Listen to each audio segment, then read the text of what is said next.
Olá, meus amigos do Facebook e do nosso canal FEPB no YouTube. Hoje, excepcionalmente, o nosso programa semanal, o Página Aberta, está sendo gravado. A transmissão agora está gravada, porque nós temos sempre esse compromisso, né, Mari Lourdes, de nunca deixar de colocar o Página Aberta no ar. Mas por motivos de força maior, nós não estamos podendo fazer ao vivo hoje. Então, aquela interação gostosa que de vez em quando a gente faz, né? Isso mesmo. Hoje, por conta da gravação, não será possível. Mas fica o convite, o programa está indo ao ar no momento oportuno e hoje o convite é para a abertura do título do Pão Nosso. Ponto 70, elogios. Então, vamos juntos conosco, como sempre fazemos, aproveitar essa oportunidade maravilhosa que Emmanuel e Chico sempre nos dão de refletir a respeito do nosso comportamento, das nossas ideias e atitudes no dia a dia. Então, abram conosco. Pão Nosso, elogios. Baseado na carta de Lucas, né? Carta? A carta, né? Evangelho. Em Lucas, o Evangelho de Lucas, capítulo 11, versículo 28, onde ele diz: mas ele disse, antes, bem-aventurados os que ouvem a palavra de Deus e aguardam. Então vamos, junto com a espiritualidade, entender esse propósito e o título, porque eu acho sempre interessante reforçar que Emmanuel não põe um título a miúde, né? Ao acaso. Elogios. Então vamos lá. E a carta, você até estava comentando comigo, eu estou com a carta na boca hoje, né? Um evangelho. O evangelho hoje, você dizia que ele não é um evangelho muito conhecido, né? Pelo menos para mim, não. Então, assim, não é. Ele não relata é mais ele relata mais ou menos o quê? Não é uma passagem tão falada, até porque é uma passagem muito curtinha, sabe? Jesus tinha feito uma cura de um jovem, uma pessoa que estava passando por uma obsessão, e essa pessoa não falava, né?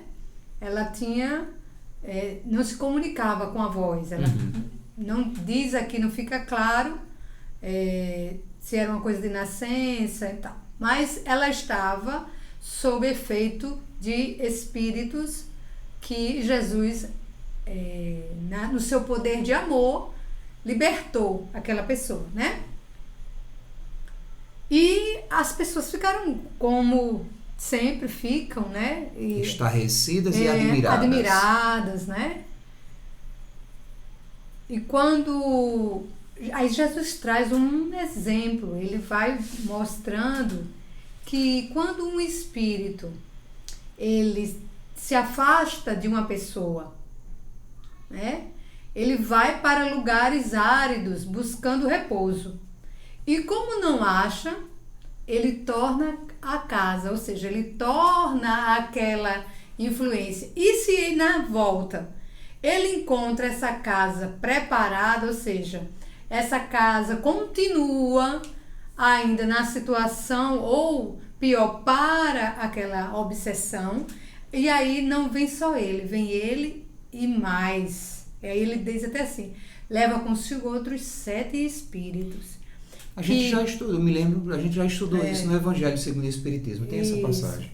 E o último estado deste homem vem a ser pior do que o primeiro, né? Então há uma piora quando você não faz a sua parte. A mudança de hábito necessária, de comportamento, de atitudes. Isso. Né? Aí quando Jesus está citando esse exemplo, fazendo essa analogia da casa, que o espírito sai da casa e vai para um lugar árido, e se não encontra repouso, ele retorna àquela casa, né?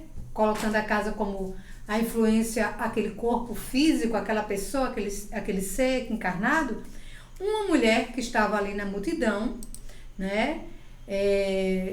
levantou-se, né, diante daquela exclamação, aliás, desculpe, diante daquela fala do Cristo, exclama, né, ela fala que bem-aventurado o ventre que te trouxe e o seio que te sugaste.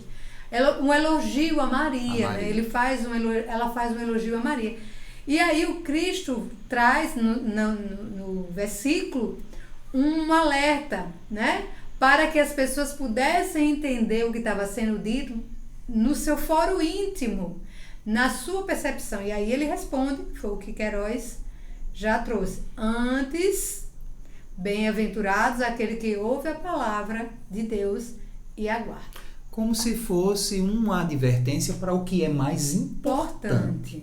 Isso, não é verdade? Isso. É tanto que já no primeiro ponto, né, que é um ponto até mais ou menos longo, Emmanuel discorre da seguinte forma. Dirige-se Jesus para a multidão, mais ou menos uma explicação do que você falou aí, com o enorme poder do seu amor.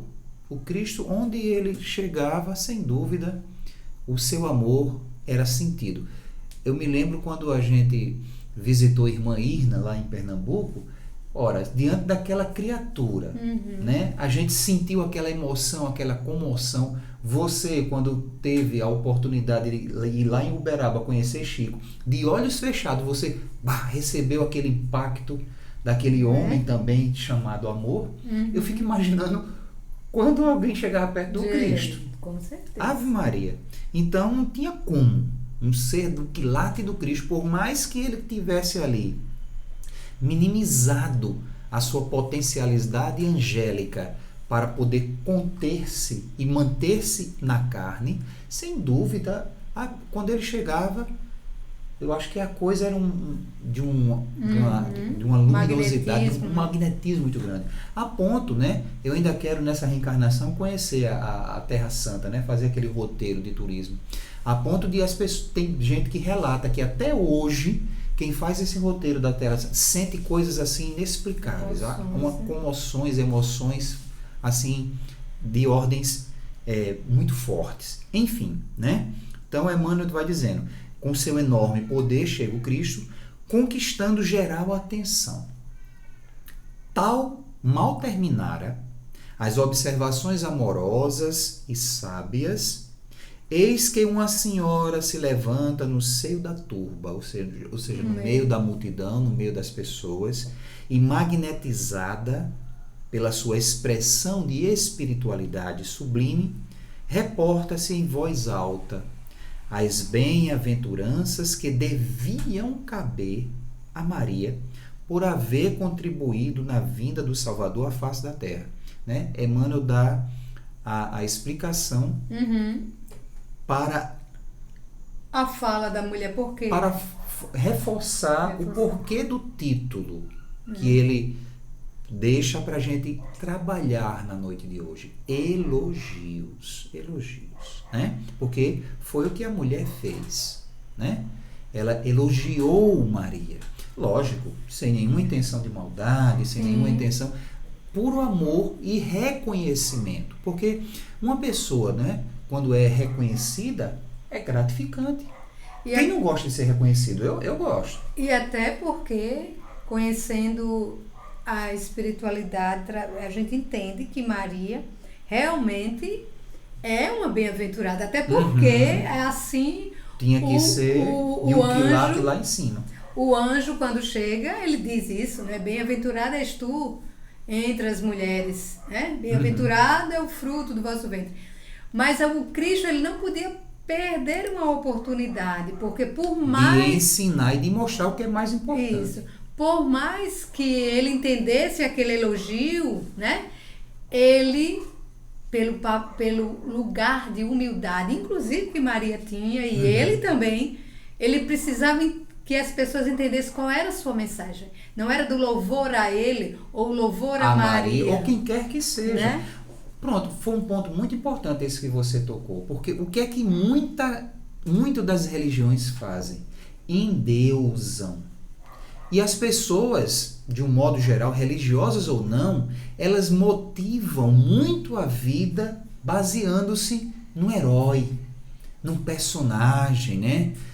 Pode ser uma atriz, pode ser um ator, né? Um personagem que a pessoa se identifica, logicamente por diversas questões psicológicas que estão dentro, né, e que precisam vir à tona para que uma autoestima ela se fortaleça mais, obviamente. Então, o Cristo está mostrando aí que isso não é muito importante. Porque eu já vi muitas pessoas, eu já conheço pessoas que deixaram determinadas religiões, inclusive deixaram de ser espírita. Por quê? Porque o presidente da casa, ou porque um expositor, ou porque um pastor agiu de forma errada. E, em virtude dessa decepção pessoal com um indivíduo também tão falho quanto nós, porque cada um de nós aqui na Terra temos potencialidades a desenvolver, mas temos falhas enormes a trabalhar, não é? Então não existe ninguém perfeito aqui, sob hipótese alguma. Então, o que é que eu tenho que me apegar? Aos ensinamentos, à base, no caso da doutrina, a codificação, aos exemplos dos Espíritos, às mensagens, às revelações e, acima de tudo, ao dia a dia do exercício do Cristo na Terra, ensinando-nos a como a ter atitude, né? A como fazer, a como responder, a como viver. Porque o Cristo nos trouxe essa filosofia maravilhosa do bem viver, baseada no amor. E isso é o mais importante. O elogio é consequência, mas não é o principal. A gente precisa se ater ao dever. E que muitas vezes, né, Melry, é até uma obrigação aquele fazer. Uhum. Que a gente muitas vezes faz muito mais nesse sentido do que pelo dever, né, grato de poder servir, de poder realizar, de poder trabalhar, de poder viver essa experiência. Que isso seria o suficiente quando a gente chega lá, né? Quando a gente tiver no patamarzinho mais na frente, isso vai ser o suficiente para nos engrandecer. Mas enquanto eu, você, nós ainda podemos nos embaralhar, tropeçar pelas questões do elogio, aí o Cristo já lança a advertência desde aquele momento, não é? Isso. E aí, você quer falar mais alguma coisa? Não. Ele agora vai continuar, né? Mas, ou seja, prestamente na perfeita compreensão das consequências infelizes que poderiam advir da atitude impensada, a do elogio, né, do louvor bem-aventurado, aquela coisa toda, o mestre responde o mestre, né? Responde o mestre que, antes de tudo, antes de qualquer coisa, serão bem-aventurados os que ouvem a revelação de Deus e lhe praticam os ensinamentos, observando-lhe os princípios. Porque o que é que o versículo diz? Bem-aventurados os que ouvem a palavra e aguardam. Ou seja, o guarda não é dizer, pronto, já sei tudo, já sei todos os versículos, não. Guardar aqui está no sentido da utilização daquele tesouro que você ouviu, né? Para que você possa... guardou, você não deixou ao vento. E não esqueceu. Não esqueceu, né? Exato. Porque quando você e isso foi tema, inclusive, do Página Aberta da semana passada. Parecido, não era mesmo? Se vocês... Não, ele reforça bem isso que a gente viu no Página Aberta da semana passada. Se vocês puderem, tá aí no YouTube da Federação, né? Ou no Facebook também. Então, se vocês puderem, acesse e vejam que a gente falou muito isso, a questão de... A gente deu até o exemplo, né? Das pessoas que decoram determinadas coisas apenas para passar numa prova. Depois de um tempo, esquece.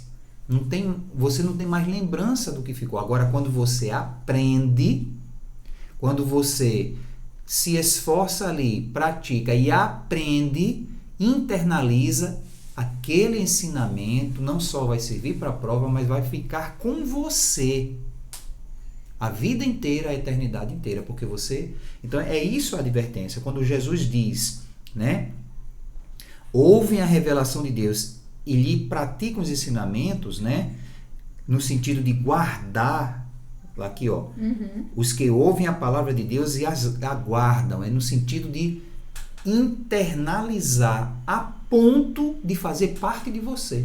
Exato. De ser você. Porque é para isso que a gente está aqui. Todos nós temos o potencial de desenvolvimento, de perfectibilidade, né? De buscarmos a perfeição relativa, a que o Cristo foi o guia e o modelo para o atingimento máximo. E como e quanto criação divina, nós temos tudo em semente, esperando que a gente trabalhe no solo fértil, que a gente fertilize, que a gente empenhe a nossa vontade, a nossa perseverança, a nossa fé, para que essas sementes comecem a brotar e criem raízes e sejam árvores frondosas. Porque é isso que somos, natureza divina, que estamos aqui para aprender a dar frutos. Lógico que, como tudo em a natureza, vai existir um momento dessa semente cair, né, na terra, ser fechada, ela permanecer ali na escuridão, ela forçar a ruptura daquela terra, passar pelos reveses das estações, né? Inverno, verão, primavera, outono, e isso tudo vai fazendo com que, dos ventos, das tempestades, isso tudo vai fazer com que a potencialidade ela vá se desenvolvendo, as suas raízes vão se engrandando, mas isso leva tempo, porque a natureza não dá saltos. Então, esse tempo são as nossas reencarnações, as oportunidades, existência a existência, na base do aprendizado necessário para sairmos da prodigalidade para a angelitude. E isso demora, mas é o nosso dever. E é isso que o Cristo busca, né? Não se atenha aos elogios, mas ao dever, à obrigação, ao desenvolvimento do que você precisa entender, aprender, guardar e fazer disso parte de você. Que é isso que só existe um caminho, que é o bem. E o amor é a fonte do desenvolvimento de tudo isso. Egoísmo, vaidade, que o elogio pode incitar, né? Ganância, isso tudo está desconectado com aquilo que somos, seres espirituais que estamos aqui para ir adiante. Então, a advertência é mais do que necessária e óbvia, pelo estado evolutivo, não só naquela época, como até hoje, né? Sim. Que o desenvolvimento ocorreu, sem dúvida, somos melhores, crescemos, mas ainda isso aqui é muito forte. Quantos e quantos não se perdem? Mediunidade mesmo. Quando o indivíduo está no desenvolvimento de uma belíssima mediunidade, que ele começa a receber muito elogio, é muito grave, porque ele pode se envaidecer com aquilo e os espíritos obsessores, aqueles que estão encarregados de destruir o trabalho, podem usar essa brecha, que é uma brecha falha, que todos nós temos diversas, para poder arruinar o trabalho que seria o trabalho do bem, o trabalho do desenvolvimento, pela via do elogio. Não é? Até porque, como nós somos ainda, né, emocionalmente carentes, o elogio é um alimento do ego, né? Então, se a pessoa tiver mais... como o Chico, quantas coisas Chico não foi elogiado, amado, querido, e é merecedor deste amor, com certeza. mas ele nunca se sentiu, a gente vê pelas suas falas, nesse lugar de destaque, né? De querer, inclusive, se destacar, né? Ele não permitia que as pessoas, né, quando as pessoas chegavam com elogio, ele sempre se colocava, não, minha irmã, eu sou apenas um servidor, eu sou um trabalhador, não é? Era uma forma de educar as pessoas, porque nós, você falou muito bem, nós temos uma carência tão grande e nós temos sempre a necessidade do herói. Nós temos a necessidade de endeusar alguém, né? De colocar aquela pessoa acima, né? Pela nossa relação de dificuldade de entendimento, né? Do que somos, a gente sempre endeusa, e aí a gente pode entrar na história do fanatismo. Exatamente. Né? Quando nós não mais vemos aquela pessoa como um ser que também está no seu processo de desenvolvimento. Talvez o momento dele, ele esteja mais consciente do que nós e por isso esteja fazendo um trabalho, né?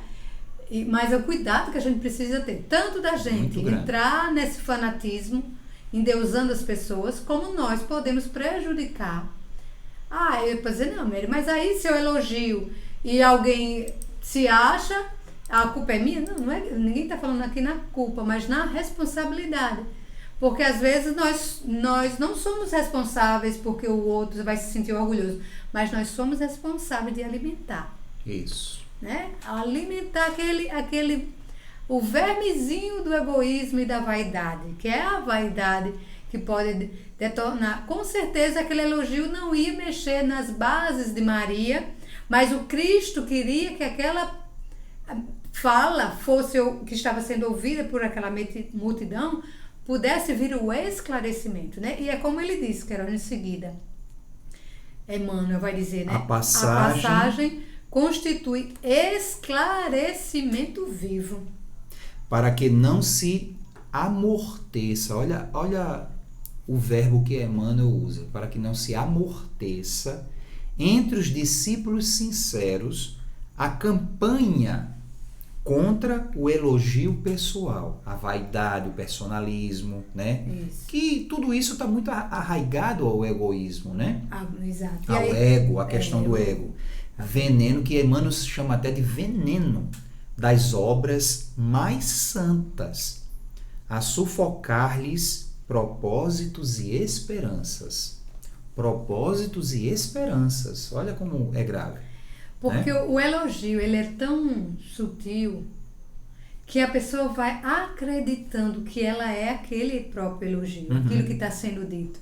E é como você citou, infelizmente, quantos médios, né, pessoas que estão aí utilizando da mediunidade, que traz uma necessidade naquele tipo de mediunidade, seja principalmente as mediunidades que causa um impacto visual maior, muito forte, de né? cura, né? de materialização, né? Que são aqueles que impactam principalmente os médios ditos de cura, né? Que esses são os verdadeiros endeusados por muitas pessoas. E nós conhecemos, infelizmente, pessoas com potencial espiritual, de mediunidade assim, maravilhosa, no trabalho do bem, mas que muitas vezes se deixa estar nesse lugar do grande médium, né? E nós somos meros trabalhadores, cada um, seja ostensivo ou não a sua mediunidade, o nosso objetivo é sermos realmente servidores do amor, servidores do Cristo, servidores da Boa Nova e colocar na prática íntima da nossa vida os seus ensinamentos. Não só na utilização fora, né, Queiroz? Mas dentro dos nossos lares, dentro do nosso coração, fazer realmente a transformação necessária que precisamos. Ele diz até o seguinte, no ponto seguinte: se admiras, né? Emmanuel vai dar uma sugestão. Se você admira, se eu admiro algum companheiro que se categoriza a teus olhos por trabalhador fiel, do bem, não perturbe com palavras. Olha o que meu Emmanuel diz. Não perturbe com palavras, das quais o mundo tem abusado muitas vezes, construindo frases superficiais num perigoso festim da lisonja, né? Aí ele vai dizer em seguida: ajuda-o com boa vontade e entendimento, ao invés de focarmos, né, no elogio, vamos ajudar, vamos contribuir, né, com boa vontade e entendimento na execução do ministério que lhe compete. Então, se a gente pode contribuir, meu filho, você está trabalhando bastante, posso ajudar? Em quê? Vamos junto. É o melhor que cada um de nós temos a fazer, né? Sem te esqueceres de que, acima de todas as bem-aventuranças, brilham os divinos dons daqueles que ouvem a palavra do Senhor, colocando-a em prática. Aqui Emmanuel traduz o guardar que o Cristo usou lá atrás. Colocando-a, brilham os divinos dons daqueles que ouvem a palavra do Senhor, colocando-a em prática. Que isso é o essencial de cada um de nós, não é, Mary? Exatamente. Existe louvor maior ao Pai Criador do que fazer a sua vontade, né?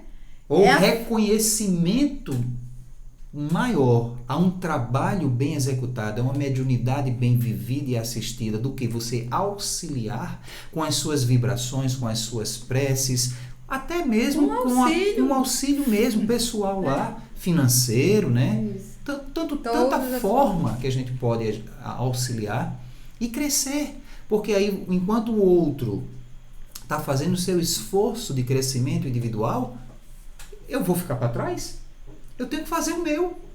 O dele é aquele. E o meu qual é? Então, trabalhar. Servir. Porque não existe trabalho maior ou menor aos olhos de Deus. Existe a boa vontade daquele que não importa o que faça. Não importa. Mas a boa vontade de fazer sempre da melhor maneira possível. Aí isso é festa nos céus. Não é não? Com certeza. E muito melhor do que qualquer elogio. É a prática, a vivência, o trabalho. É você pegar dos ensinamentos que você tem, do respeito que você de fato tem, diz ter e tem ao Cristo, ou o merecimento do título aluno, do título discípulo, porque para apóstolo ainda vai faltar um bocado para nós, né, aqui, para poder auxiliar na obra dele. Existe melhor base, né? Existe melhor reconhecimento do que isso? A gente fazer sempre a nossa parte, a gente buscar sempre naquilo que Jesus deixou, naquilo que Kardec trouxe para nós, descortinando a terceira revelação, o Consolador que Jesus prometeu, a gente fazer da doutrina uma vivência, um fundamento de fato de vida, um exercício de mudança, né, num esforço para mudar, para quebrar o personalismo, quebrar a vaidade, as picuinhas que temos, né, que não são poucas, são muitas, a animalidade que ainda temos muito forte dentro de nós, procurar domá-la, né? E existe melhor respeito, existe melhor base para o seu dia a dia? Obviamente que não. Não é? Isso. Falar mais alguma coisa? Não, acho que é então, isso mesmo. a mensagem ela está belíssima, como sempre. Emmanuel é show de bola nessas pérolas maravilhosas que, por intermédio de Chico, nós temos a honra, né, de aqui compartilhar o entendimento que, sem dúvida, a espiritualidade nos ajuda para o nosso dia a dia. Então, sempre a gente termina o Página Aberta com um poema. E hoje, o poema vem de onde? Hoje vem do livro Parnaso de Do Além-Túmulo, né? Quem não conhece, é um livro de coletânea de poesias que nosso querido Chico, né, através da sua belíssima mediunidade, do seu amor infinito, trouxe esses poemas de vários espíritos, né? Espíritos de estirpe elevadíssima, né? Exato, e conhecidos no conhecimento da poesia. Né? Poetas e poetisas. E o nosso poema de hoje tem tudo a ver com a necessidade da prática, que é a fraternidade. Teria prática melhor do que sermos mais fraternos no nosso planeta, né? E o poeta que traz essa mensagem no livro é João de Deus. E aí, João de Deus Espírito, né? O médium é Chico Xavier. E ele diz assim: fraternidade é árvore bendita, cuja flores e ramos de esperança buscam a luz eterna que se agita, rumo ao país ditoso da bonança. É a fonte cristalina em que descansa a alma humana fraca, errante e aflita. É a luminosa bem-aventurança da mensagem de Deus pura e infinita. Vós que chorais ao coro das procelas, vinde, irmãos, desdobrai as vossas velas, não vos sufoque o horror da tempestade. A fraternidade é o derradeiro porto, a terra da união e do conforto, que habitaremos na imortalidade. Lindo. Então é isso, meu irmão, minha irmã. Gratidão pela companhia de todos vocês. Curtam as nossas redes sociais, divulguem os trabalhos da nossa federativa e acompanhem conosco e levem a outras pessoas o Página Aberta, né? Com isso, a gente está contribuindo, colaborando para que esse trabalho possa também entrar em outros lares e a mensagem do Cristo, que não é nossa, possa de fato percorrer novos horizontes para reflexões diversas, como toda semana a gente traz aqui, não é isso, Nery? Isso mesmo. E que possamos realmente ouvir a mensagem do Cristo, guardar, internalizar e praticarmos no nosso dia a dia. Então, um beijo no coração e até semana que vem, com a graça de Deus, ao vivo. Isso não é isso, mesmo. meu amor? Um grande abraço. Até lá.